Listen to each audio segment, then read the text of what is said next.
Compromise అయ్యే మనుషులు కనబడుతున్నాను మీకు నేను 10,000 ఇస్తాను. అది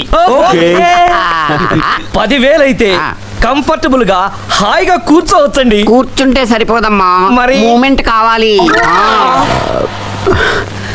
కూర్చునే సీటు బాగుండాలే గానీ మూమెంట్ ఆటోమేటిక్గా వచ్చేస్తుంది సార్.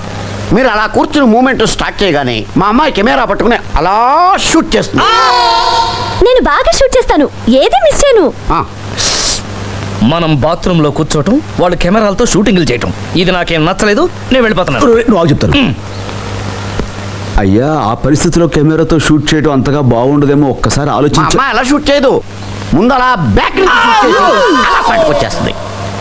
అబ్బో, అప్పుడు మీరు దాని మీద కూర్చుని కోకో కోలా తాగాలి. అబ్బాయి ఏం లేదండి, మా వాడికి కొంచెం కడుపులో తిప్పుతుంది. ఏంటి కడుపు తిప్పేది? దాని మీద కూర్చుని కోకో కోలా తాగుతూ జంతికలు తింటారా దరిద్రంగా? ఆ బలవాడువయ్యా, ఇంతకుముందు ఎంతమంది దాని మీద కూర్చుని బిర్యానీలు కూడా తిన్నారు. అయ్యా, ఒక్కడ ఉంటేనే పని అంతది మాత్రమే జరుగుతుంది.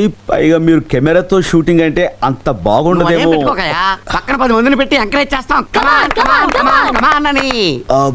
విన్నావా? అయ్యా, తమరి దగ్గర ఈ సౌలభ్యం కూడా ఉందండి. చెబుతున్నాడుగా 10 మందిని బట్టి ఎంకరేజ్ చేస్తానని. బాగా రావాలి కదా. రేయ్, ఏదో సంగతి తేల్చేయి. ఏదో సంగతి. అయిపోయాడు. ఇదిగో పెద్ద మనిషి, మాకు మీ ఇల్లు అక్కర్లా, మీ బాత్రూమ్ అక్కర్లా. మేము బాత్రూమ్ లో కూర్చుంటే నువ్వు కెమెరా షూట్ చేస్తావా?